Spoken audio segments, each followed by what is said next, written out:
ಹೊಸದುರ್ಗ ಪಟ್ಟಣದಲ್ಲಿ ಕರಡಿಗಳ ಹಾವಳಿಯಿಂದ ಸಾರ್ವಜನಿಕರು ಬೇಸತ್ತಿದ್ದು ಕರಡಿಗಳನ್ನ ಸೆರೆ ಹಿಡಿಯಲು ಅರಣ್ಯ ಇಲಾಖೆಯೂ ಕೂಡ ಅರಸಾಹಸ ಪಡ್ತಾ ಇದೆ. ಆದರೆ ಅರಣ್ಯ ಇಲಾಖೆಯ ಕಣ್ಣಿಗೆ ಮಣ್ಣಿರಚಿ ಸಾರ್ವಜನಿಕರ ಮುಂದೆ ಹಾಡು ಹಗಲಿ ಪ್ರತ್ಯಕ್ಷವಾಗಿ ಮತ್ತೆ ಭಯ ಹುಟ್ಟಿಸ್ತಾ ಇವೆ ಹೊಸದುರ್ಗದ ಕರಡಿಗಳು. ಹೌದು ವೀಕ್ಷಕರೇ, ಇಂದು ಮಧ್ಯಾಹ್ನ 3 ಗಂಟೆ ಸುಮಾರಿಗೆ ಪಟ್ಟಣದ ಕೋಟೆ ಬಡಾವಣೆಯಲ್ಲಿ ಹಾಡು ಹಗಲಿ ಕರಡಿ ಪ್ರತ್ಯಕ್ಷವಾಗಿದ್ದು, ಕರಡಿಗಳನ್ನ ಕಂಡಂತಹ ಮನೆಯ ಸಾಕುನಾಯಿ ಬೊಗಳುವುದನ್ನು ಕಂಡ ಮನೆಯವರು ಹೊರಗೆ ಬಂದು ನೋಡಿದರೆ ಬೃಹತ್ ಗಾತ್ರದ ಕರಡಿಗಳು ಮನೆಯ ಮುಂದೆ ಓಡಾಡುವುದನ್ನು ಕಂಡ ಸಾರ್ವಜನಿಕರು ಭಯಭೀತರಾಗಿದ್ದಾರೆ.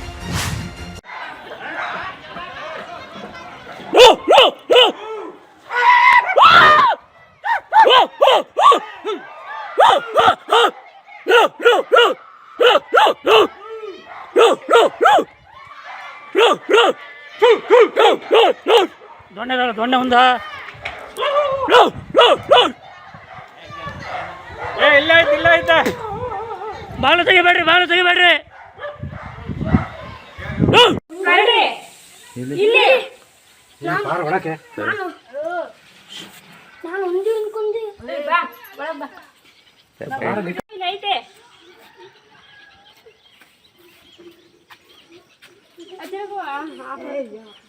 ಮೇಲ್ ಹೋಗ್ತಿದ್ದೇವೆ ಕುರಿಗೆ ಬಿಟ್ಕೊಂಡು ಹೋಗಿರ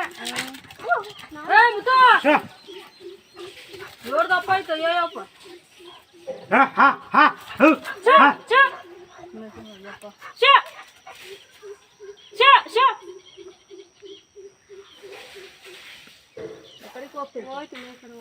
ಅವರು ಓಪನ್ ಇರ್ತದವ ಗೋಳಿ ಎಲ್ಲ ಇರ್ತದೆ.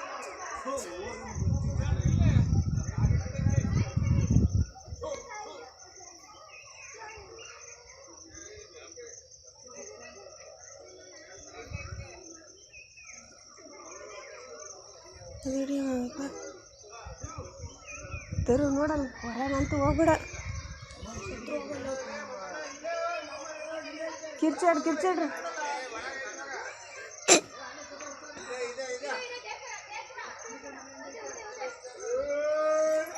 ಬಾತ್ರೂಮ್ ಬಗ್ಲಾಗಿದ್ದ ಬಸ್ ಸ್ಟ್ಯಾಂಡಲ್ಲಿ ಹಾಕಿದೆ ತರಣ ನಾನು ಹೋಗಿ ಇಲ್ಲಿಗೆ ನನಗೆ ಹೆದರಿಕೆ ಆಗ್ತೈತೆ.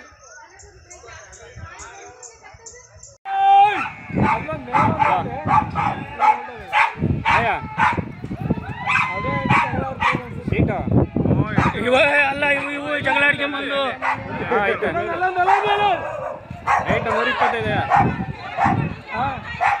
ಅಲ್ಲೊಂದು ಇಲ್ಲೊಂದು 2 3 ಇಲ್ಲ ಮನೆ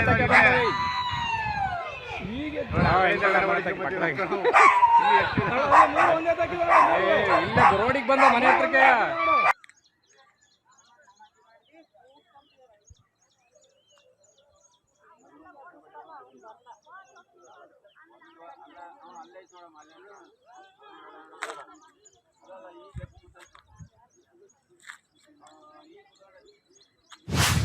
ಒಟ್ಟಾರೆ ಈಗಾಗಲೇ ಕಳೆದ 2 ರಿಂದ 3 ತಿಂಗಳಿನಿಂದ ಕರಡಿಗಳ ಹಾವಳಿ ಬಿಟ್ಟು ಬಿಡದೆ ಹೆಚ್ಚುತ್ತಿದ್ದು, ಇದರಿಂದ ನಗರದ ವಾಸಿಗಳು ಹಗಲು ರಾತ್ರಿ ಭಯದ ವಾತಾವರಣದಲ್ಲಿಯೇ ಬದುಕುವ ಪರಿಸ್ಥಿತಿ ನಿರ್ಮಾಣವಾಗಿ ಬಿಟ್ಟಿದೆ. ಇದಕ್ಕೆ ಸಂಬಂಧಪಟ್ಟಂತೆ ಅರಣ್ಯ ವಲಯದ ಅಧಿಕಾರಿಗಳು ಎಷ್ಟೇ ಕ್ರಮ ಕೈಗೊಂಡರೂ ಕೂಡ ಯಾವುದೇ ಪ್ರಯೋಜನಕ್ಕೆ ಬರುತ್ತಿಲ್ಲ ಎನ್ನುವುದು ಸದ್ಯ ಸಾರ್ವಜನಿಕ ವಲಯದ ಮಾತಾಗಿದೆ.